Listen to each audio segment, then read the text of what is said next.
चलो भाई, chapter 11 electricity, काफी इंपॉर्टेंट चैप्टर है फिजिक्स का। और मोस्ट पहले आज 11 एंड 12 तुम्हारे दोनों ही चैप्टर खत्म करेंगे concept wise. Let's see, first concept is electric current in circuit. तो first of all circuit, what is circuit? Circuit is a pathway for the flow of current. Current जहां से बहेगा तो वो इसको सर्किट बोलते हैं। Circuit are of two type, open and close. Open तब होगी जब वहां पे की जो हम लगाते हैं, तो की कैसी होनी चाहिए? वहां पे ऑफ होनी चाहिए अपनी लैंग्वेज में, और जो अगर सिंबॉलिक वे में बताए तो दिस इज द सिंबल, ठीक है। क्लोज किसको बोलेंगे? अगर बीच में डॉट होगा। जब की में, सर्किट डायग्राम में जब की में बीच में डॉट होगा, that means the current is flowing through the circuit, ठीक है। नाउ इलेक्ट्रिक करंट, अब इलेक्ट्रिक करंट है क्या? Basically it's a flow of charge passing through a conductor of a unit cross section area in unit time. Basically I is equal to Q upon T, ठीक है। तो I equal to Q upon T. Now what is charge? तो charge is N into E, number of electrons into charge. Charge जो होता है एक electron का charge, अब इसके ऊपर एक इलेक्ट्रॉन का charge 1.6 into 10 raised to minus 19 coulomb. This is number. तो बेसिकली Q की जो यूनिट है वो क्या होने वाली है? कूलम, ठीक है। करंट है उसकी यूनिट क्या हो जाएगी? Coulomb per second. ये इसकी ऐसा यूनिट है। दूसरी इसकी ऐसा यूनिट कौन सी है? एम्पियर। अब हाफ मार्क कटने के चांसेस कब रहते हैं? Whenever you are writing full unit, पूरा एम्पियर स्पेलिंग में लिख रहे हो, it should be small letter. और अगर आप सिर्फ इसका इनिशियल लिखते हो, इट शुड बी कैपिटल। तो ये हो गया तुम्हारा, ठीक है। तो करंट की definition, the flow of electric charge in a unit cross section area of a conductor in unit time. तो अगर ये कंडक्टर है, इसमें से इलेक्ट्रॉन अगर फ्लो कर रहा है, तो यहां पे ऐसा माना जाएगा कि यहां इलेक्ट्रॉन मूव करता है, इसका मतलब है कि यहां पे करंट जो है वो मूव करेगा। नाउ मोस्ट इंपोर्टेंट थिंग, अगर इलेक्ट्रॉन इस डायरेक्शन में मूव कर रहा है, then we are taking direction of flow of charge, flow of current positive से नेगेटिव की तरफ लिया जाता है। यानी अगर इलेक्ट्रॉन ऐसे जा रहा है, ईस्ट से वेस्ट में जा रहा है, तो हम करंट का डायरेक्शन जो है वो वेस्ट से ईस्ट में कंसीडर करेंगे। तो ये चीज का थोड़ा ध्यान रखना, इसको बोलते हैं कन्वेंशनल करंट, ठीक है। तो तुम्हारा पहले में ये है, इसकी एक दूसरी डेफिनेशन भी है, rate of flow of electric charge. अगर ये लिखोगे तो भी करंट की डेफिनेशन हो जाती है, और अगर ऐसा लिखोगे the flow of electric charge in a unit cross section area of a conductor in unit time, then it is also known as electric current. तो कन्वेंशनल फ्लो का आपको पता है, conventional charge I equal to Q by T, and one important question is asking that how many electrons can accommodate in 1 coulomb of charge। यानी 1 coulomb charge है, 1 electron की value है, हमको n फाइंड करना है। 1.6 into 10 raised to minus 19 coulomb. Coulomb cancel करके दिखाना नहीं है, समझना है। ये पूरा टर्म नीचे आ जाएगा, तो 1 upon 1.6 into 10 raised to minus 19, ये n हमको मिलने वाला है, नंबर ऑफ इलेक्ट्रॉन्स। ये 19 वाला ऊपर जाएगा, ये 1 upon 1.6 है। इसको थोड़ा कन्वर्ट करो तो मैं 1 upon यानी 10 upon 16 लिख सकता हूँ, ठीक है। वो 10 नीचे, और थोड़ा सिंप्लीफाई करते हैं, इसको मैं 100 कर दूं। मैंने एक जीरो बढ़ाया, तो ये 10 raised to 19 ऊपर था ना, ये ए हो जाएगा तुम्हारा 18, क्योंकि यहाँ मैंने एक जीरो बढ़ाया था। सिंपल कैलकुलेशन इस तरह से कर सकते हैं, ठीक है। अब इसको डिवाइड करोगे, तुम्हारा सीधा सिंपल आएगा 6.25 into 10 raised to 18 इलेक्ट्रॉन्स। तो याद रखना, 1 coulomb charge consist of 6.25 to 10 raised to 18 electron. 1 coulomb charge में इतने सारे इलेक्ट्रॉन्स होते हैं, तो ऑब्वियसली ज्यादा एनर्जी के लिए ज्यादा इलेक्ट्रॉन्स की जरूरत पड़ती है। And how this electron comes, कैसे आते हैं ये? These are free electrons. ये किस में होते हैं? फ्री इलेक्ट्रॉन किस में होते हैं? मेटल्स में होते हैं, बराबर है। जैसे कॉपर हो गया, एल्यूमिनियम हो गया, ये सब, सिल्वर हो गया। सबसे बेस्ट कंडक्टर कौन है? सिल्वर। और उसके बाद सेकंड बेस्ट कौन है? कॉपर। तो तुम्हारा यहाँ पे फॉर्मूला बनता है। और दूसरी बात, करंट जो है वो मेजर कौन करता है? एमीटर करता है। सर्किट डायग्राम हमको पता है, सर्किट डायग्राम टेक्स्ट में देख लो, 200 पेज पे है ही। तो ammeter always places in series, हमेशा सीरीज में रखा जाता है। सर्किट में हमेशा कैसे रखते हैं? सीरीज में रखते हैं, ठीक है। तो ये तुम्हारा करंट का कंसेप्ट हो गया, ठीक है। नाउ पोटेंशियल डिफरेंस पे आ जाओ। What is potential difference? अब हमको करंट अगर प्रोड्यूस करना है तो चार्ज को मूव करवाना है। यहाँ पे अभी चार्ज को मूव करवाने के लिए, कोई भी चीज को मूव करवाने के लिए हमको थोड़ा एफर्ट्स लगाना पड़ता है, in physics language efforts means work होता है यहाँ पे। तो एक कूलम चार्ज को इस पॉइंट से मूव करके हमको इस पॉइंट पे लेके जाना है, तो यहां से वहां अगर लेके जाना है तो कुछ काम करना पड़ेगा इसके ऊपर। So work done on a unit coulomb charge to move it from one point to another is called potential difference. तो V equal to W by Q तुम्हारा यहाँ पे फॉर्मूला बन जाता है, ठीक है। तो पोटेंशियल डिफरेंस बेसिकली है क्या? If I place this chalk holder like this, अगर मैं बुक के ऊपर इसको ऐसा रखूं हॉरिजॉन्टल है तो इट वोंट मूव, ठीक है। बट जैसे ही मैं डिफरेंस ऑफ इंक्लिनेशन करूंगा सीधा एक तरफ रोल कर जाएगा। अब कहां से कहां रोल करता है? You can see higher level से लोअर लेवल पे मूव करता है। Same goes for potential difference, but here of course gravity doesn't play any role in the circuit. Gravity का कोई लेना देना यहाँ पे है नहीं, ये ग्रेविटी की वजह से हुआ, बट यहाँ पे ग्रेविटी का कोई लेना देना नहीं है। तो यहाँ पे क्या काम करता है? यहाँ पे पोटेंशियल डिफरेंस जो है वो काम करता है। पोटेंशियल डिफरेंस हायर से लोअर लेवल, अगर 12 वोल्ट की बैटरी है तो you must be knowing positive जो रहेगा उसका वोल्ट कितना रहेगा? 12, जबकि नेगेटिव का कितना रहेगा? कॉमन सेंस, एक हायर तो एकदम लोअर, 0। याद रखना 6 वोल्ट की बैटरी है, पॉजिटिव 6, नेगेटिव 0, नेगेटिव हमेशा 0, हमेशा 0, ठीक है। तो ये है, तो ये हो गया तुम्हारा electric potential and potential difference. तो तुम्हारी फॉर्मूला बन जाती है ये। वर्क किसमें मेजर करते हैं? जूल्स में। ये हमने देखा कूलम में, जूल पर कूलम इज द ऐसा unit. Other than this Alessandro वोल्टा, हाँ उसमें एंड्रे मारी एम्पियर अपने भूल गए, करंट में एंड्रे मारी एम्पियर के नाम पे से ये यूनिट इसकी आई थी एम्पियर, ठीक है। एंड दिस वन वोल्ट का unit volt, again Italian scientist Alessandro Volta, उसके नाम पे से ये आई है। तो इन सभी में इलेक्ट्रिक करंट और पोटेंशियल डिफरेंस में आपको एक्सप्लेन सीधा पूछे, एक्सप्लेन इलेक्ट्रिक करंट, सबसे पहले डेफिनेशन लिखोगे, फॉर्मूला लिखोगे, ऐसा यूनिट लिखोगे और यूनिट की डेफिनेशन लिखोगे। जैसे कि 1 ampere, what is 1 ampere? When 1 coulomb of charge passing through unit cross section area of a conductor in 1 second, it is called 1 ampere current. Same goes for this one also. When 1 joule of current, when 1 joule of work is done on 1 coulomb of charge to move it from one point to another, that is called 1 volt potential difference. तो इतना आपको लिखना होता है। 5 से 6 चीज लिखनी है, 3 मार्क में भी ये पूछ सकते हैं। बहुत ही सिंपल सा कंसेप्ट है इसका। फिर आपके सर्किट डायग्राम के यहाँ पे जितने भी तुम्हारे डायग्राम्स है भाई, इसको बराबर कर ही लेना, क्योंकि इसमें से एक तो जरूर से 1 मार्क में आता ही आता है कोई भी डायग्राम। तो सबसे पहले अगर एक सेल पूछेंगे तो एक पॉजिटिव एक नेगेटिव, अगर सीरीज ऑफ सेल जिसको अपने यहाँ पे बैटरी बोल सकते, कॉम्बिनेशन ऑफ द सेल बोल सकते, तो 3 मिनिमम आप लोग बता देना, 2 से काम नहीं चलेगा, 3 मिनिमम बताना है आपको। Then switch open and close बताया मैंने, एक और सर्किट डायग्राम आपको बताया था, ये भी है, ये ओपन है और इसी को अगर ज्वाइन कर देंगे तो ये क्लोज हो गया, ठीक है। तो जब क्लोज का मतलब है करंट पास कर रहा है। देन वायर है ज्वाइंट के साथ, तो टी शेप है, जहां पे ज्वाइंट है वहां पे एक थोड़ा टपका ज्यादा कर देने का। क्रॉस है तो वहां पे कोई टपका नहीं है, ओवरलैपिंग है, एक है और इस तरह से ऊपर जा रहा है। देन बल्ब है, ऑब्वियसली दिल वाला जैसा है वही करोगे, वो कॉम्प्लिकेटेड वाला करने की जरूरत नहीं है, वैसे भी नहीं आएगा। रजिस्टर है तो रजिस्टर याद रखना पॉइंटेड होने चाहिए, ठीक है। और रियोस्टेट भाई हमेशा पूछते हैं, this is rheostat, this is variable resistor, exam में भी पूछा था व्हाट इज दिस। तो तुम्हारा रजिस्टर ड्रॉ करो, या तो ऐसे एरो या तो ऊपर से नीचे एरो, दोनों साथ में एक साथ मत कर देना। एंड देन एम्पियर है, वोल्ट मीटर है, दूसरा फ्यूज का भी आप लोगों को बताया था मैंने, फ्यूज का किसी को याद है? ये वाला तुम्हारा फ्यूज है, ये क्या है? बीच में वायर, फ्यूज वायर है। ये कैसा होना चाहिए? इसकी कंडीशन क्या है? टंगस्टन रखेगा भाई, लो मेल्टिंग पॉइंट, ये है लो मेल्टिंग पॉइंट का लीड एंड टिन से बना हुआ हो सकता है, कॉपर का हो सकता है, बट जो भी होगा लो मेल्टिंग पॉइंट का एलॉय होना चाहिए, ठीक है। उसके बाद तुम्हारा ओम्स लॉ, भाई ये ओम्स लॉ में कई भिन्न भिन्न प्रकार के क्वेश्चंस पूछते हैं, पूरी एक्टिविटी भी पूछते हैं। अगर एक्टिविटी पूछेंगे तो आपको सर्किट डायग्राम ऊपर करना पड़ेगा, ठीक है। अब इसमें आप देख सकते हो कि पहला जो V1 दिया हुआ है, अगर वहां लिखा नहीं है V1 है, अगर उसको V1 एज्यूम करके चलो तो वो सर्किट ठीक है, और उसके बाद डॉटेड करके दिया हुआ है। इसका मतलब क्या है? हमको चारों के चारों जो सेल हैं यहाँ पे वो एक साथ नहीं लगाना है। इस सर्किट में क्या हमको प्रूव करना है?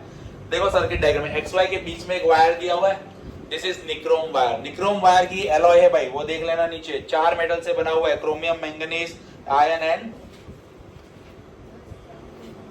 टंगस्टन। कौन सा है? निकल। 4 से बना हुआ है। ये निक्रोम वायर की एलॉय के मेटल्स भी पूछते हैं एग्जाम में, एक मार्क में पूछ सकते, तो वो ध्यान में रखना। तो XY की जगह पे यहाँ पे तुम्हारा निक्रोम वायर है। हमको क्या प्रूव करना है यहाँ पे कि अगर हम पोटेंशियल डिफरेंस चेंज करते हैं और करंट को बढ़ाते हैं या वाइस वर्सा करते हैं, तो क्या जो हमने निक्रोम वायर लिया है उसका कुछ चेंज होगा, जो वैल्यू है वो चेंज होगी, तो वो हमको प्रूव करना है भाई। तो this is basically Ohm's law. तो ओम्स लॉ का तुम्हारा यहाँ पे जो एक्सपेरिमेंट है उसमें क्या करना है, सबसे पहले एक हमको यहाँ पे 1.5 वोल्ट का 4 सेल लेने हैं हमको। पहले एक सेल लगाना है, वोल्ट मीटर में कितना दिखेगा 1.5। तब हमको एमीटर में करंट देखना है, ठीक है, करंट हमको दिखाई देगा। अपने हिसाब से मैंने बताया ना, अपने हिसाब से वैल्यू ले सकते हो, सिंपल एंड स्वीट वैल्यू ही लेने की अपने को। जैसे कि अगर आप लोग 1.5 लेते हो तो पहले में 1 एम्पियर दिखा दो, देन 2 सेल अगर कनेक्ट करेंगे तो कितना हो जाएगा 3, तो 2 दिखा दो, देन 4.5 होगा 3 का, तो कितना हो जाएगा 3, एंड देन 6 का हो जाएगा तुम्हारा 4।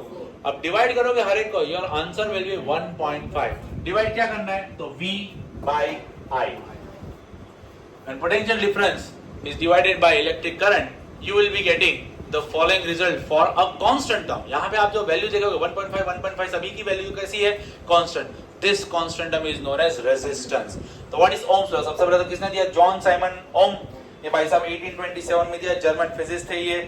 Electric current flowing through the metallic wire is directly proportional to potential difference V across its ends, provided its temperature remains the same। किसी की टेक्स्ट में उल्टा भी दिया है, which is also valid।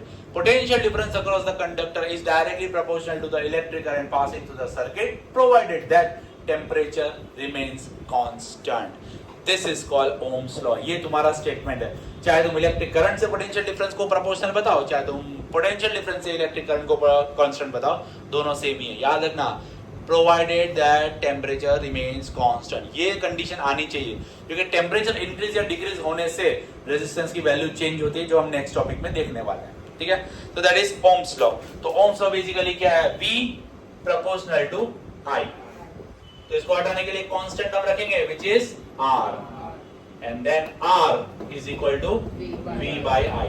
ये तुम्हारा मैथमेटिकल स्टेप, 3 स्टेप में तुम्हारा आ जाता है। तो R क्या है अपना, resistance. What is this resistance? Resistance कोई चीज नहीं है, resistance is the property of the material. जो कंडक्टर हम लोग ले रहे हैं वो उसकी प्रॉपर्टी है, वो उसकी खूबी है, खूबी बोले, खामी बोले, whatever the thing is, but उसको प्रॉपर्टी नाम दिया जाता है कि ये उस मटेरियल की प्रॉपर्टी है जो करंट को ऑब्स्ट्रक्ट करता है। तो अगर मैं 4 चीजों की बात करूं, बेस्ट कंडक्टर, तो इसमें रेजिस्टेंस कैसा होगा, एकदम कम। अगर बेस्ट कंडक्टर है जैसे सिल्वर है, तो वो फ्री इलेक्ट्रॉन्स अच्छे खासे होंगे, स्पेस भी इसमें होगी, तो आराम से करंट को पास होने देगा, रेजिस्टेंस उसमें सबसे ज्यादा कम होगा। गुड कंडक्टर अगर है कोई, या तो कंडक्टर अगर है, एक फेयरली अमाउंट ऑफ रेजिस्टेंस देगा, कम से कम देगा, लेकिन कम से कम देगा। एक फिर पुअर कंडक्टर है, पुअर कंडक्टर यानी कि बहुत ज्यादा रेजिस्टेंस देगा ये, और करंट को पास बहुत कम करेगा। एंड लास्ट आता है इंसुलेटर, जाने ही नहीं देगा करंट, जैसे रबर, ठीक है, तो करंट जाने ही नहीं देगा, सबसे मैक्सिमम जो है वो यहाँ पे प्रोवाइड करेगा रेजिस्टेंस को। तो रेजिस्टेंस इस 4 चीजों में डिवाइडेड है, बेस्ट कंडक्टर है, देन कंडक्टर है, देन पुअर कंडक्टर है, और इंसुलेटर है, डिपेंड करता है, सभी की डेफिनेशन आपको दी गई है। Now from this formula R equal to V by I, we can see that resistance is inversely proportional to current। इसका मतलब अगर मैं करंट को बढ़ाऊंगा तो रेजिस्टेंस कम हो जाएगा, और अगर मैं रेजिस्टेंस बढ़ाऊंगा तो करंट जो है वो कम हो जाएगा। तो ये चीज आपको ध्यान में रखनी है, ठीक है। Now ohm, R equal to V by I, तो रेजिस्टेंस की यूनिट है ओम, लिखते ऐसे हैं, और इस सिंबल को बोलते क्या है, ओमेगा, ठीक है, इसको ओमेगा बोलते हैं। व्हाट इज ओमेगा, यानी कि ओम का volt upon ampere, volt upon ampere, that is 1 ओम। तो व्हाट इज 1 ओम, आपको डेफिनेशन पूछते हैं, define the unit of resistance, यानी ओम को हमको जो है वो डिफाइन करना है। तो what is 1 ohm resistance, when 1 volt of potential difference is flowing across 1 ampere current, या 1 ampere current is flowing through a potential difference of 1 volt, then the resistance is 1 volt, sorry 1 ohm. ठीक है, तो simple language में आप लोग लिख सकते हो।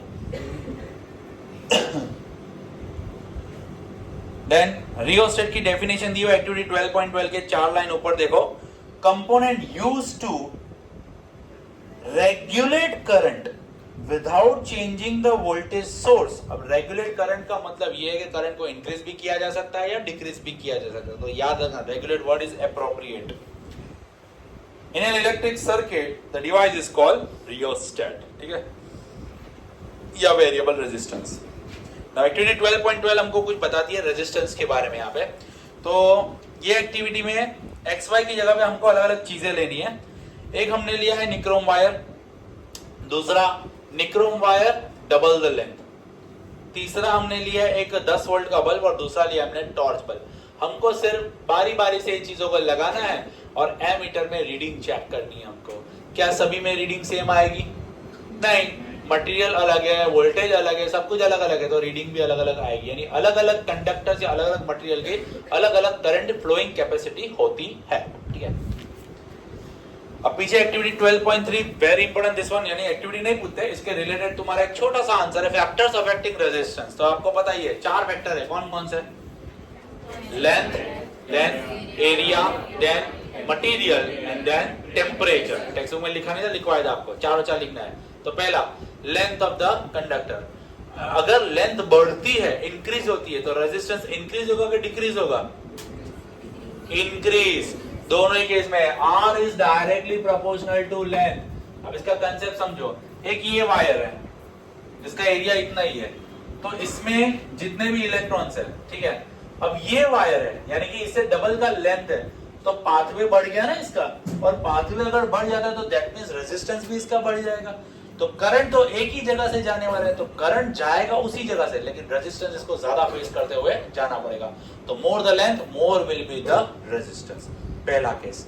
Second, resistance is inversely proportional to area, cross section area of a conductor. एक ये वायर है और दूसरा ये वायर है, एक पतला वायर एक मोटा वायर है, दोनों की लेंथ सेम है, लेंथ से कोई फर्क नहीं पड़ रहा है इस केस में। तो इसमें और इसमें किसमें रेजिस्टेंस ज्यादा होगा? पतले वाले में ज्यादा होगा, और इसमें रेजिस्टेंस कम होगा। क्यों? इलेक्ट्रॉन लेंथ उतनी है, लेकिन जाने के लिए करंट को और भी कई सारी जगह यहाँ पे है। तो more the volume more will be the current passing through it. So area जो यहाँ पे डिपेंड करता है, इनवर्सली करता है। More the area laser will be the resistance, and more the resistance laser will be the area. तो इस तरह से होगा। तीसरा है नेचर, तो डिपेंड करता है वो कंडक्टर है, इंसुलेटर है, पुअर कंडक्टर है, बेस्ट कंडक्टर है। तो जैसा जैसे कंडक्टिविटी मटेरियल की वैसा वैसा रेजिस्टेंस। अगर गुड कंडक्टर है तो अच्छा खासा रेजिस्टेंस कम हो जाएगा, और अगर पुअर या इंसुलेटर अगर है तो रेजिस्टेंस काफी ज्यादा बढ़ जाएगा। Then comes your fourth point, temperature. अभी जैसे कि ये चीज है, ये एक वायर है, अगर मैं इसको हीट करता हूं तो इसका क्या होगा? ये वायर का क्या होगा? बेंड, बेल्ट यानी पिघलना नहीं अपने को, लेंथ बढ़ जाएगा। गुड, ये जो वायर इसकी लेंथ बढ़ जाएगी, बट क्या साइज यही रहेगी? साइज पतली हो जाएगी। तो ये वायर कुछ ऐसा हो जाएगा, तो लेंथ बढ़ गई, एरिया कम हो गया।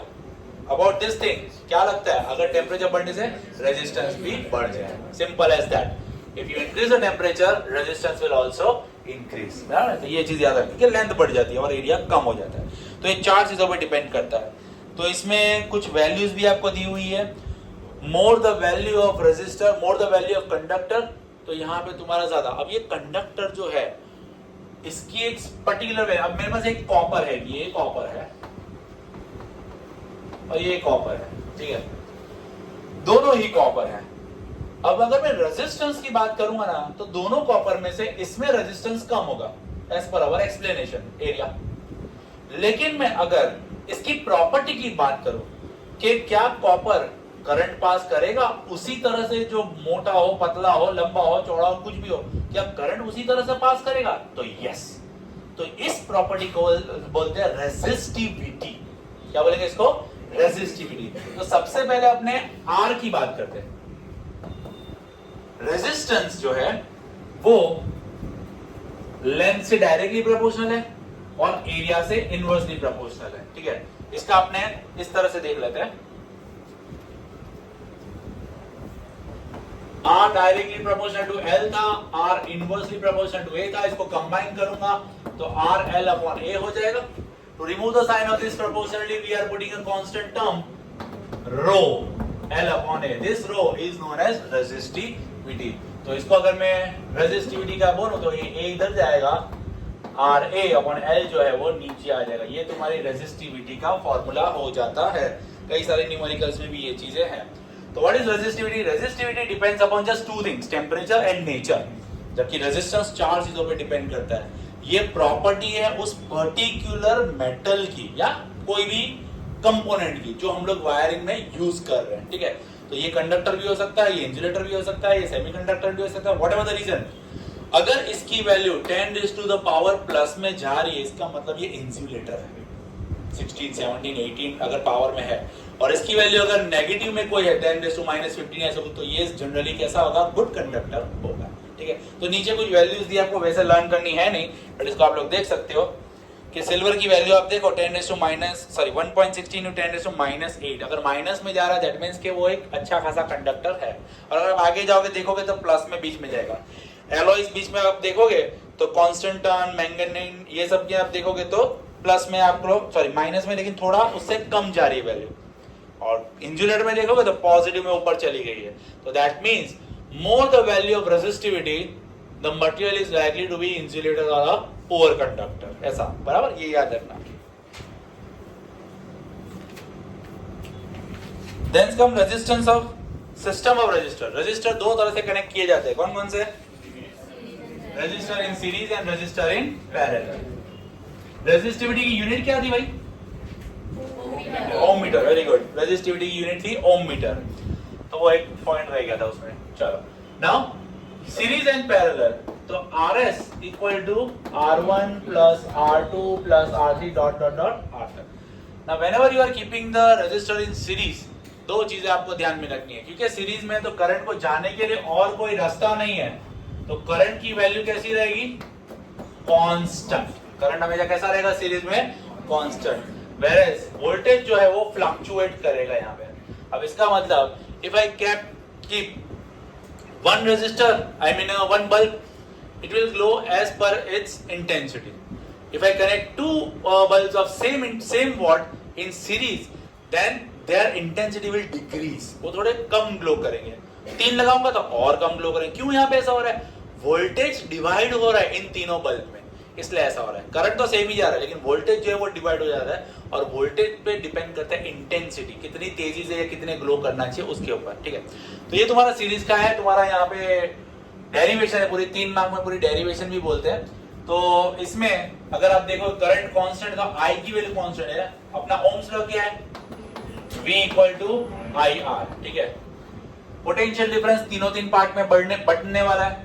तो V1 equal to IR1, V2 equal to IR2, V3 equal to IR3। ठीक है, और अपना जो वोल्टेज है V इक्वल टोटल वोल्टेज हमको कैसे मिलेगा? अगर 3 रजिस्टर ले रहा हूं तो V equal to V1 plus V2 plus V3। Now placing this two values in this equation, अब इसमें रखोगे V1 की जगह क्या रखेंगे? IR1, इसकी जगह IR2, इसकी जगह IR3। I कॉमन निकालेंगे, R1 plus R2 plus R3, और ये V था, ये V जो है I जो है वो नीचे चला जाएगा, तो V by I, और यहाँ पे ये सब R1 वाला सीरीज बच गया। What is V by I? अभी हमने देखा था R, तो R equal to R1 plus R2 plus R3। ये तुम्हारा सिंपल सा डेरिवेशन होता है। ये 3 स्टेप आपको याद रखने हैं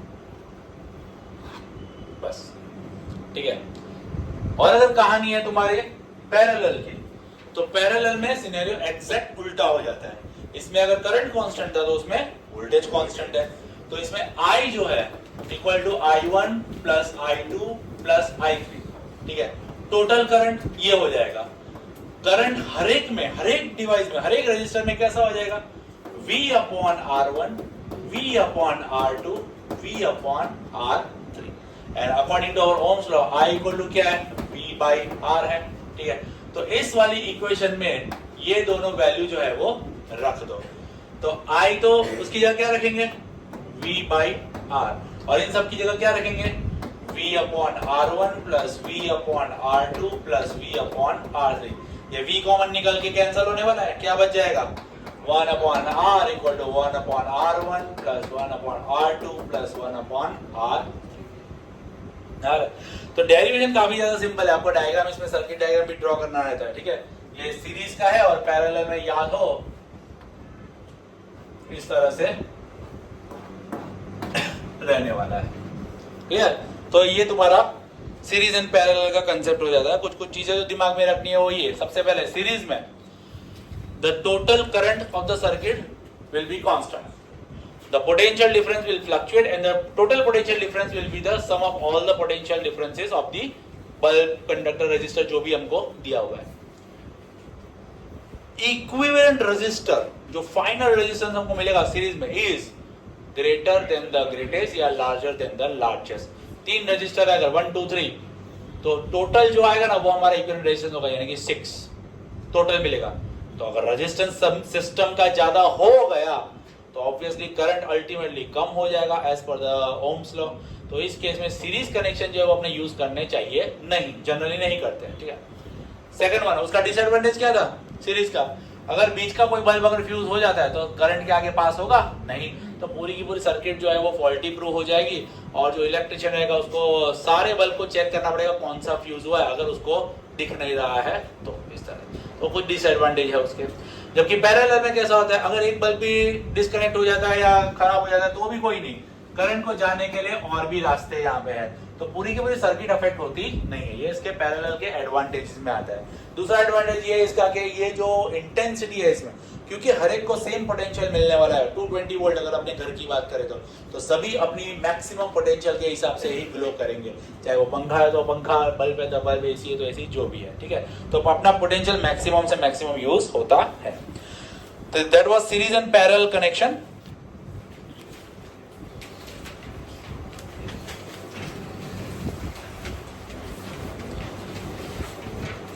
And in series connection we are knowing we can't keep bulb and a heater in a same line. Obviously दोनों की करंट की रिक्वायरमेंट अलग अलग होती है, दोनों को सेम जगह रखेंगे, पोटेंशियल अगर बटेगा तो ना बल्ब जल पाएगा अच्छे से, ना फिर इलेक्ट्रिक हीटर या ओवन जो बड़ा ऑब्जेक्ट आई मीन बड़ा अप्लायंस है वो भी जल पाएगा नहीं अच्छे, यानी कि वर्क नहीं कर पाएगा। Heating effect of electric current we are knowing H equal to I square RT, ये तुम्हारा फॉर्मूला है। इसके अलावा एक और फॉर्मूला बीच में निकल के आता है, याद हो तो VIT, ये भी एक तुम्हारा फॉर्मूला बीच में आता है, ठीक है। तो ये पूरा एक फॉर्मूला वाइज है, डिराइव उसको करने जैसा है, तो अच्छे से याद कर लेने का। Heating effect of electric, that means कि जब इलेक्ट्रिसिटी पास करते हैं तो अप्लायंसेस गर्म हो जाते हैं। 100% कोई भी एनर्जी ऐसी नहीं है जो एक जगह से दूसरी जगह कन्वर्ट हो, कुछ ना कुछ एनर्जी हीट के फॉर्म में लॉस जरूर से होती है। तो ये है। अभी हीटिंग इफेक्ट कहाँ काम आता है, इतना अगर लॉस हो रहा है तो काम का क्या, तो यस काम आता है। इलेक्ट्रिक टोस्टर, ओवन, ये सब जो है इनमें हमको चाहिए कि हीट प्रोड्यूस हो। जैसे ओवन में अपने को हीट चाहिए, खाना गर्म करना होता है, बनाना होता है वगैरह सब होता है ना, तो हमको चाहिए कि हीट वहां पे प्रोड्यूस हो, तो ऐसे डिवाइस वहां पे लगा दे। अब वहां पे अगर मैं मेटल लगाऊंगा तो मेटल तो इलेक्ट्रिसिटी अच्छे से पास करने वाला, करंट पास करेगा, तो वो मेटल तो ज्यादा गर्म होगा ही नहीं, तो हम वहां क्या यूज करेंगे, हम वहां यूज करेंगे एलॉयज। एलॉयज का काम क्या होता है, एलॉयज ऐसे बनाएंगे या ऐसे लेंगे जो करंट को कम से कम पास होने दे। अब करंट कम पास हो रहा है यानी रेजिस्टेंस कैसा हो जाएगा, बढ़ जाएगा। रेजिस्टेंस जितना ज्यादा बढ़ेगा उतना ही हीट ज्यादा बढ़ेगा। हाँ, एक चीज है कि इसमें पावर कंजप्शन ज्यादा हो जाता है ऑब्वियसली, लेकिन हमारा काम भी तो हो रहा है ना, हम हमारे काम के पर्पज के लिए लेते हैं। अब ओवन लेते तो 24 घंटा ओवन तो चलाते नहीं है, लेकिन पंखा, ट्यूबलाइट ये सब चल भी सकता है, इसमें कोई दिक्कत भी नहीं है। ओवन नहीं चला सकते, प्रेस नहीं चला सकते, जो बड़े बड़े अप्लायंसेस है उसको जनरली चलाते नहीं है इतने ज्यादा, जहां पे हीट क्रिएट करनी होती है। तो that was the benefit of heating effect of electric current, जो एक पार्ट है इसका। Then comes your last topic before that, practical application of heating effect of electric current. तो यहाँ पे दो चीजों की बात करेंगे, बल्ब एंड फ्यूज, दोनों, ठीक है। अब बल्ब, तो बल्ब का जो फिलामेंट होता है, अभी तो ये एलईडी बल्ब आ गए तो इसमें तो कोई दिक्कत की बात ही नहीं है। अगर बल्ब का, आपने बल्ब देखा ही वो कांच वाला जैसा होता है ना वो, तो इसका कांच होता है, बेसिकली ग्लास होता है वो, ठीक है। अब उसके अंदर एक फिलामेंट ऐसा होता है, वी शेप जैसा है, ऐसा होता है, ठीक है। ये ग्लो करता है। This material is tungsten. Tungsten का मेल्टिंग पॉइंट 380 डिग्री सेल्सियस। तो ये इतना ज्यादा अगर इसका मेल्टिंग पॉइंट है तो ये हीट इतना हो जाता है, करंट जब पास करते हैं इतना हीट हो जाता है, इतना हीट हो जाता है कि हीट के साथ साथ लाइट भी प्रोड्यूस कर देता है। Basically what we are using it for, we are using it secondary product. हम लाइट जो यूज कर रहे हैं ना उसका सेकेंडरी प्रोडक्ट है। टंगस्टन गर्म हो रहा है इसके अंदर जिसका हमको कुछ काम ही नहीं आ रहा है। अब अल्टीमेटली इतना टेम्परेचर 3300 डिग्री सेल्सियस तक जाएगा और अगर उससे एक्सीड होता है तब जाके बल्ब फूट जाएगा, लेकिन इतना टेम्परेचर अंदर नहीं जाता, 1600 1700 1800 डिग्री तक जाता है और वो जलने लगता है। लेकिन यहाँ पे होता क्या है, अपना जो बल्ब होता है इसको अपने इतना टेम्परेचर अपने नैपकिन से पकड़ के बल्ब को निकाल सकते हैं, कोई दिक्कत नहीं है, ठीक है। अब इतना टेम्परेचर अगर मैं नॉर्मल आग पे रखूं, फायर में रखूं तो तुरंत जल जाएगा वो कपड़ा। और अपने कपड़े से बल्ब निकाल रहे हैं तो कुछ नहीं हो रहा है, थोड़ा ही खाली गर्म लग रहा है। क्यों ऐसा होता है? वो बल्ब के अंदर कुछ तो ऐसा होना चाहिए ना, गैस होती है, इनर्ट गैस होती है, आर्गन, सोडियम, नियॉन, अलग अलग तरह की इनर्ट गैस होती है। ये गैस क्या करती है? हीट को ट्रैप करती है, अंदर ही अंदर हीट को क्या करती है? ट्रैप करती है। तो ट्रैप करेगी ऑब्वियसली, तो हीट अंदर की हीट बाहर जाएगी नहीं, बहुत कम बाहर जाएगी, इसलिए, ठीक है। तो बल्ब का ये काम होता है। दूसरा है फ्यूज। तो फ्यूज हमेशा पहले तो सर्किट में लगाएंगे कैसे? सीरीज में, ठीक है। अब फ्यूज को सीरीज में लगाने का क्या फायदा है?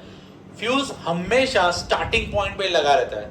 जब करंट एब्रप्टली इंक्रीज होता है बाहर के ट्रांसफार्मर से, सोर्स से बाहर से करंट या वोल्टेज एब्रप्टली इंक्रीज होता है तो सबसे पहले उसको कहां से गुजरना पड़ेगा? फ्यूज से। अगर फ्यूज से एक एप्रोप्रिएट वैल्यू का फ्यूज अगर हम लेते हैं और वहां से अगर पास करता है तो हमारे अप्लायंस से नॉर्मल करंट जो चाहिए वो पहुंचेगा। नॉर्मल हर एक अप्लायंस में जितने एम्पियर का करंट चाहिए वो पहुंचेगा, जितना वोल्टेज पोटेंशियल डिफरेंस चाहिए वो पहुंचेगा, तो उसमें तो कोई दिक्कत की बात नहीं है। लेकिन अगर ज्यादा करंट पास हुआ तो ये हमारा जो फ्यूज होता है ना उसका मेल्टिंग पॉइंट जस्ट उस अप्लायंसेस से थोड़ा ही ज्यादा होता है। Say for example the current requirement is 7 ampere, then what amount of fuse I will be using? 10। 5 रखेंगे तो तुरंत ही मेल्ट हो जाएगा, उससे थोड़ा सा ज्यादा ही रखना है। अगर 7 या 8 एम्पियर है तो 10 रखेंगे, अगर 3 की रिक्वायरमेंट है मेरी तो 5, उससे थोड़ा सा ज्यादा रखेंगे। Fuse are in this dimensions 1 2 3 5 10 15, ये 6 डायमेंशन के जनरली होते हैं, ठीक है। तो इसको याद रख सकते हो। अगर 13 एम्पियर मुझे चाहिए तो 15, एक थोड़ा सा ज्यादा वाला यूज करना है, ठीक है, क्योंकि थोड़ा बहुत करंट अवेलेबल है, पास होगा तो कोई दिक्कत नहीं है। लेकिन अगर ज्यादा करंट जाएगा तो फ्यूज मेल्ट हो जाना चाहिए, यही हमारा काम है फ्यूज का। फ्यूज मेल्ट अगर होगा तो एक्सेस करंट जाएगा नहीं, अपने सारे अप्लायंसेस जो है बच जाएंगे। फ्यूज का वायर इजीली चेंज कर सकते हैं अपने, आराम से चेंज होता है। अब तो एमसीबी पिन आती है, वो वायर भी नहीं होता, सीधा गिर जाएगी, ट्रिप हो जाएगी और सीधा उसको ऊपर कर देंगे तो वापस से नॉर्मल है, बैक टू पैविलियन, ठीक है। इस तरह से होता है। Now electric power. Electric power की तीन फॉर्मूला है भाई। पहले तो पावर है क्या? P equal to W by T। What is electric power? Work done in unit time is called electric power. अब वर्क यानी कि यहाँ पे मेजॉरिटी तो वर्क होता है वो हीट के फॉर्म में यहाँ होता है। तो हीट यानी कि H अपॉन T लिख सकते हैं। अब H की जगह मैं क्या लिख सकता हूँ? I स्क्वायर RT, और नीचे T गया, क्या हो गया? I square R। ये तुम्हारा P का पहला formula, P equal to I square R। अब इसमें चेंजेस लाएंगे अपने। I स्क्वायर की जगह अपने क्या लिख सकते हैं? Ohm's law, V square by R square, और ये एक R तो यहाँ मौजूद ही था, यहाँ पे एक R चला गया तो अपना दूसरा एक फॉर्मूला बना P equal to V square by R। ये तुम्हारा दूसरा फॉर्मूला। इन दोनों में कुछ खास चीज है। ये फॉर्मूला हम तब यूज करेंगे जब सीरीज कनेक्शन की बात हो, exactly, and this one for parallel, ठीक है। अब इसी में एक और चेंज मारते हैं अपने। अगर इन्हें R को चेंज करूं, R की जगह क्या लिख सकते हैं? V by I। एक गया तो क्या बच गया तुम्हारा? VI। ये जनरल अपने फॉर्मूला यूज करते हैं। तो बेसिकली तुम्हारे पावर के 3 फॉर्मूला है, I, V और R के कंटेक्स्ट में। अगर ये तीनों तीन नहीं है तद्दन नौरे तो P equal to W by, ठीक है। अब इसके रिलेटेड एक अपने को छोटा सा 9th में भी था, पावर जो है ये वॉट्स यानी कि वैट्स में मेजर होता है। This one joule and this one second, तो 1 watt equal to joule per second हो गया, ठीक है। अब इसकी बड़ी यूनिट्स भी होती है, जैसे किलोवाट हो गया, मेगावाट हो गया, एक्सेट्रा एक्सेट्रा। ये जो वर्क यहाँ पे दिख रहा है ना, this work is basically what we are using electricity, जो इलेक्ट्रिसिटी अपने यूज करते हैं वो है ये। तो W इक्वल टू क्या हो जाएगा तुम्हारा P इंटू T, ठीक है। तो ये तुम्हारा जूल्स में जो दिख रहा है ये क्या हो गया, वॉट इंटू सेकंड। ये भी एक चीज याद रखना, what is joule in context of power, it is watt into second, WS, ये याद रखने का। अब ये छोटी यूनिट है, इसकी बड़ी यूनिट जो हमको मिलती है, जैसे कि अगर यहाँ पे वॉट की जगह किलोवाट लगाऊं और सेकंड की जगह आवर लगाऊं, तो ये बड़ी यूनिट कहाँ काम आती है, अपने घर में। अपने घर में जो बिल आता है ना वो यूनिट में आता है, यूनिट, और इसी यूनिट को बोलते हैं kilowatt hour. This is same, 1 unit equal to 1 kilowatt hour, याद रखना। तो अगर आपको पूछे kilowatt hour is the unit of dash, your answer will be energy या work, it is not the unit of power. हम देख रहे हैं कन्वर्जन किसका कर रहे हैं हम लोग, वर्क का कर रहे हैं, तो ये होना चाहिए तुम्हारा आंसर। अब कन्वर्जन इसका करते हैं, 1 किलोवाट आवर क्या है, तो 1 किलोवाट इंटू 1 आवर। 1 किलोवाट यानी कि 1000 वाट, और 1 आवर यानी 3600 सेकंड्स, मल्टीप्लाई करेंगे तो 36 इंटू 10⁵ वाट सेकंड्स। इसको मैं थोड़ा कन्वर्ट करूं 3.6, तो एक 5 का क्या हो जाएगा 6, और वाट सेकंड क्या है अपना, जूल। तो ये तुम्हारा 1 kilowatt our which is also equal to 1 unit. 1 unit equal to 1 kilowatt hour is equal to 3.6 into 10⁶ joule. 2 mark में ये डेरिवेटिव पूछते हैं, alright? तो अगर आ गया तो जल्द से तुम्हारे लिए। So that was your chapter number 11. So chapter number 12, magnetic effects of electric current. Now fortunately 5-6 topic इस चैप्टर से उड़ा दिए तुम्हारे इस साल के कोर्स में। तो बेसिकली वैसे तो जानने लायक थे, बट अनफॉर्चुनेटली तुम्हारे कोर्स में है नहीं। तो let's see now, Hans Christian Oersted, इन्होंने एक डिस्कवरी की थी। जैसे हमने इसके पहले चैप्टर में देखा कि इलेक्ट्रिक करंट का एक इफेक्ट है हीट प्रोड्यूस करना, तो वैसे ही क्या हीट से क्या इलेक्ट्रिसिटी से कुछ और इफेक्ट भी क्रिएट किया जा सकता है? तो यस, मैग्नेटिक इफेक्ट्स, मैग्नेट्स हमने देखे ही हैं। मैग्नेट में जो मटेरियल होते हैं एक दूसरे से अट्रैक्ट होके चिपक जाते हैं। अब इसमें स्पेसिफिकली पोल्स का मैटर रहता है, इसमें नॉर्थ पोल साउथ पोल वगैरह जो मैटर रहता है, तो वो अपने बाद में बात करेंगे। फिलहाल अपने बात करते हैं यहाँ पोलैरिटी की। पोलैरिटी यानी नॉर्थ पोल साउथ पोल का attraction with another metals, non metals या जो भी कंडक्टर्स है उसके लिए, ठीक है। नाउ इलेक्ट्रिसिटी, हेंस ऑर्स्टेड ने रैंडमली ये नोटिस किया था, when he passed electricity through a circuit and fortunately a compass was there, he saw that compass needle got deflect यानी वो compass needle थोड़ी इधर हुई। तो अचानक उसका ध्यान गया कि इलेक्ट्रिक मतलब करंट मैंने पास किया, की मैंने इंसर्ट की, तो यहाँ पे इसको क्या फर्क पड़ा, ये तो साइड पे पड़ा हुआ था, इसको क्या फर्क पड़ा। then he multiplied this experiments and found it that electricity can create magnetism।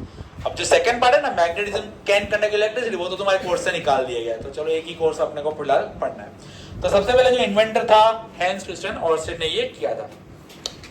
Now magnetic field and magnetic field lines, तो बार मैग्नेट सभी ने देखा ही है। बार मैग्नेट रेक्टेंगुलर शेप का होता है, एक नॉर्थ पोल होता है, एक साउथ पोल होता है।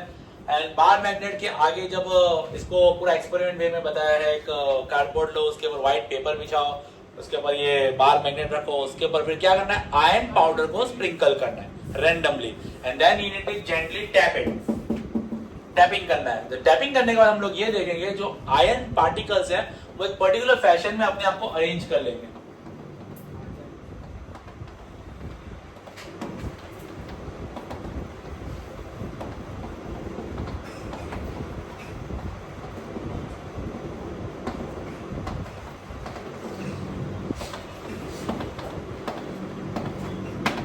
मस्त है, हाँ पता है, चलो नॉर्थ एंड साउथ पर ऐसा अरेंज हो जाता है इसमें, ठीक है। नाउ जब इसमें कंपास को रखा गया, एक और एक्सपेरिमेंट इसमें एक्टिविटी जैसे है कि हमको कैसे पता चला कि मैग्नेटिक फील्ड अराइज कहां से हो रही है। तो सबसे पहले मैग्नेटिक फील्ड लाइंस क्या है, उसका कंडीशन क्या है, और कंपास को जब रखा तो हमको क्या पता चला, तो कंपास को जब रखा तो उससे पता चला कि जो मैग्नेटिक फील्ड है ना वो नॉर्थ पोल से अराइज हो रही है और साउथ पोल में अंदर आ रही है, यहां से बाहर निकल रही है और साउथ पोल में अंदर एंटर कर रही है। ये हमको कंपास रखने के बाद पता चलता है, जो कि एक्सपेरिमेंट में यहाँ पे दिया हुआ है, ठीक है। Now there are 4 conditions, 4 characteristics of magnetic field lines. सबसे पहले मैग्नेटिक फील्ड लाइंस को बी से डिनोट किया जाता है, ये दिमाग में रखना है आपको, ठीक है। नाउ मैग्नेटिक फील्ड लाइन, सबसे पहला पॉइंट जो हमको दिख ही रहा है यहाँ पे, magnetic field lines are arising from the north pole outside the magnet and entering in the south pole and inside the magnet it travels from south to. तो ये दोनों याद रखना, आउटसाइड कहां और इनसाइड में कैसा। Second thing, what are the kind of circles they are? They are close and continuous curves. Close यानी बंद है और कंटीन्यूअस कर्व्स है, यानी कि इस टाइप से, ठीक है। Forming a concentric circles. बोल भाई शायद क्या हुआ, ध्यान सबका इधर चाहिए मुझे। फॉर्मिंग अ कॉन्सेंट्रिक सर्कल, ठीक है। सेकंड पॉइंट तुम्हारा। Third point, closeness. हाँ, पहले closeness, you can see this lines are apart, थोड़ा सा दूर है, क्योंकि यहां पे देखोगे तो काफी ज्यादा एक दूसरे के करीब है। तो magnetic field lines where they are apart have lesser magnetic field, whereas where they are crowded they is having a stronger or higher magnetic field. और चौथा point, you can observe no two lines are intersecting each other. एक भी line एक दूसरे को intersect नहीं कर रही है। इसका रीजन क्या है? If they do, अगर कोई लाइन इंटरसेक्ट करती है, इसका मतलब कि ये दो अलग अलग डायरेक्शन शो कर रहा है, एक ही डायरेक्शन शो करना चाहिए था। और this itself is a magnet, और खुद एक मैग्नेट है। तो यहाँ पे अगर दो लाइन इंटरसेक्ट करती तो इसका मतलब ये भी कोई डायरेक्शन है, ये भी कोई डायरेक्शन है, सेम डायरेक्शन में दो डायरेक्शन कैसे हो सकते हैं? अगर नॉर्थ यहाँ पे भी, नॉर्थ यहाँ पे भी, क्या ऐसा हो सकता है? Never. No two line of the magnetic field lines can intersect each other, because if it does it means that there are two direction which is not possible. ये तुम्हारे 4 पॉइंट्स है। It can be asked in 4 marks. Board में पूछा गया है 4 mark के 4 point, मुफ्त कमाल है। नाउ अलग अलग एक्सपेरिमेंट्स, 3 तरह के यहाँ पे बात करेंगे। सबसे पहले मैग्नेटिक फील्ड, हमने बाहर मैग्नेट तो देख लिया है, ठीक है। अब बात करेंगे स्ट्रेट कंडक्टर की। अगर एक रॉड है इस तरह का और ऐसे बीच में पेपर रखा हुआ है,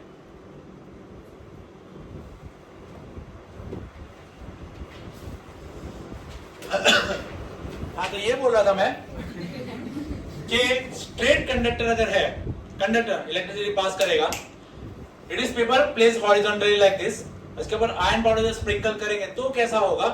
तो इस चीज को ऐसे अगर आपके सामने रखूं, ठीक है, तो again you can C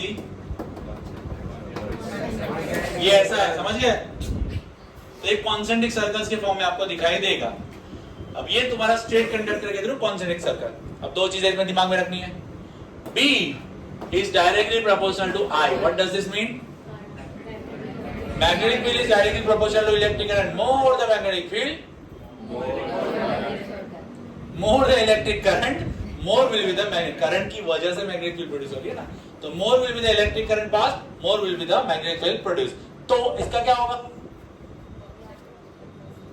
concentric circle पास में रहेंगे, और अगर यहाँ पे आप करंट को कम कर दोगे तो मैग्नेटिक फील्ड कम हो जाएगी, विच इंडिकेटेड बाय राउंडर। इसका जो रेडियस है वो बढ़ जाएगा, यानी ये जो डिस्टेंस है इसको बोलेंगे रेडियस।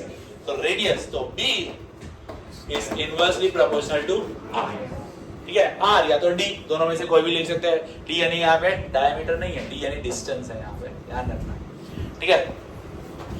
तो मैग्नेटिक फील्ड स्ट्रेट कंडक्टर के थ्रू इस तरह से होती है।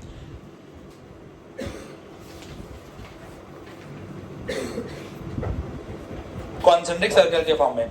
अब यहाँ पे हमको और उत्तेजना आ गई कि चलो ये एक तो कॉन्सेंट्रिक सर्कल्स के फॉर्म में, डायरेक्शन क्या? तो डायरेक्शन पता करने के लिए राइट हैंड थंब रूल लेके आ गए। ये राइट हैंड और ये thumb, right hand thumb rule. तो कैसे? Imagine you are holding a current carrying conductor in your hand. Imagine, पकड़ मत लेना।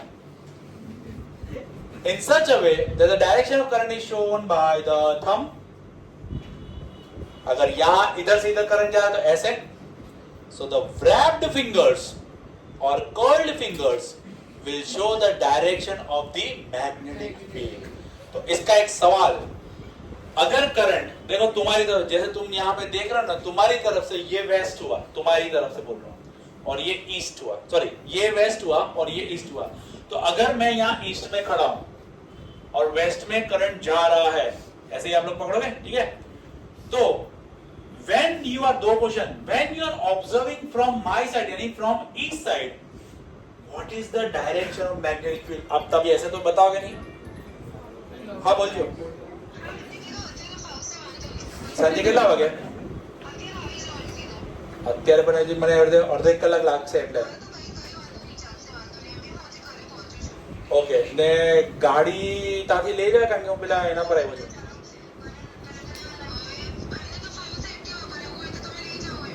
ફાવશે ભાઈ તાપ પડી વળી જાય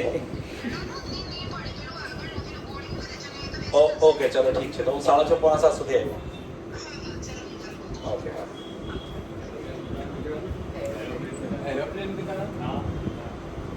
वीडियो में ये भी आएगा, सॉरी फॉर डिस्टर्बेंस। चलो हम कहाँ थे? वीडियो ऑन ही था इसलिए मैंने इस पे किया घड़ी कट कौन करे। हाँ suppose I am standing in eastern side यानी मेरा डायरेक्शन ईस्ट से वेस्ट की तरफ मैं देख रहा हूँ तो direction of electric I mean magnetic field क्या होगा? क्लॉकवाइज डायरेक्शन, ठीक है। क्लॉकवाइज डायरेक्शन अगर मेरी तरफ से देखो क्लॉकवाइज, देखो घुमा ही रहा हूँ क्लॉक क्लॉक क्लॉक, अब तुम्हारी तरफ आ रहा हूँ क्लॉक क्लॉक क्लॉक, समझ में आ गया? And if a person is standing in the opposite side of me, that is अगर मैं वेस्ट साइड पे हूँ, करंट अभी भी वहां से ही आ रहा है तो इधर से क्लॉक था लेकिन मैं देखूंगा तो मुझे क्या लगेगा? Anti clockwise. तो ये दो ही खेल है यहाँ पे, क्लॉक एंड एंटी क्लॉक, बराबर है, इसको ध्यान में रखना। क्लॉक और एंटी क्लॉक को दूसरा ऐसे भी बोल सकते हैं, अगर मैं क्लॉक की बात करूं north sorry south to north, south to north ऐसा भी होता है, और अगर एंटी क्लॉक की बात करें तो नॉर्थ टू साउथ, तो ये भी दिमाग में रखना। चलो फिर आता है तुम्हारा लूप, सर्कुलर लूप। सपोज एक स्ट्रेट कंडक्टर था, इस स्ट्रेट कंडक्टर को तुमने फोल्ड कर दिया इन फॉर्म ऑफ सर्कल इस टाइप से, ठीक है। यहाँ पे भी सेम तुम्हारा रूल आ जाता है। सपोज कि पॉजिटिव चार्ज है, नेगेटिव चार्ज है, तो करंट ऐसे जाएगा इधर से ऊपर और इधर से नीचे, इस तरह से आने वाला है, ठीक है। अब यहाँ पे अगेन आप किसी भी पॉइंट पे पकड़ लो, आपको राइट हैंड थंब रूल इस्तेमाल करना है।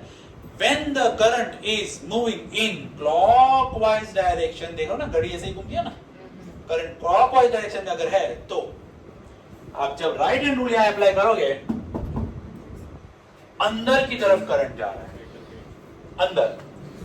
अब याद करो वो दिन जब हमने 12 मिनट देखा था, जब मैग्नेटिक फील्ड अंदर की तरफ जा रही है तो वो कौन सा साइड होगा? साउथ पोल, अंदर की तरफ जा रहा ना, तो याद रखना क्लॉकवाइज अगर है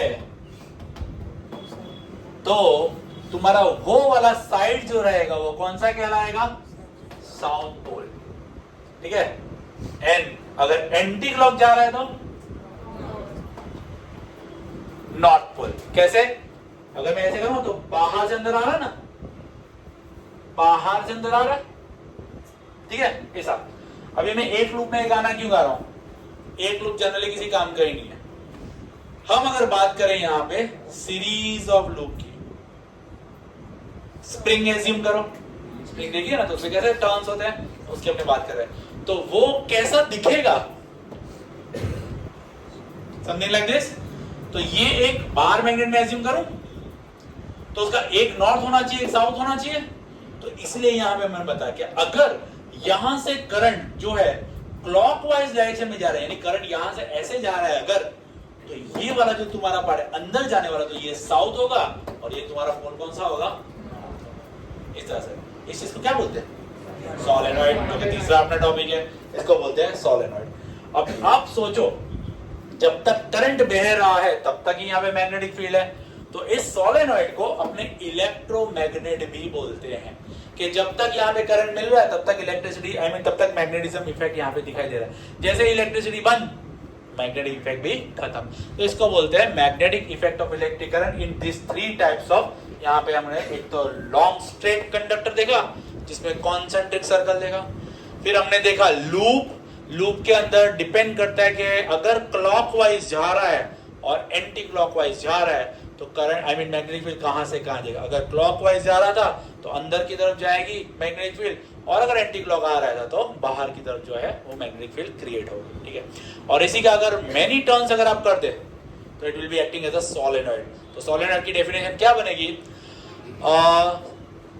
long insulated copper wire wrapped in the form of cylinder, एक long insulated copper wire wrapped in the form of a cylinder, this is called as a solenoid। Spring जैसा जो बनेगा इसको क्या बोलते हैं? solenoid। ठीक है, on a soft iron core। अब ये आपको ये भी पूछते हैं कि solenoid में सेंटर में आयन क्यों रखा जाता है? आयन कोर क्यों? आयन क्या करता है? मैग्नेट को अट्रैक्ट करता है, इसीलिए इसमें ये चीज भी है।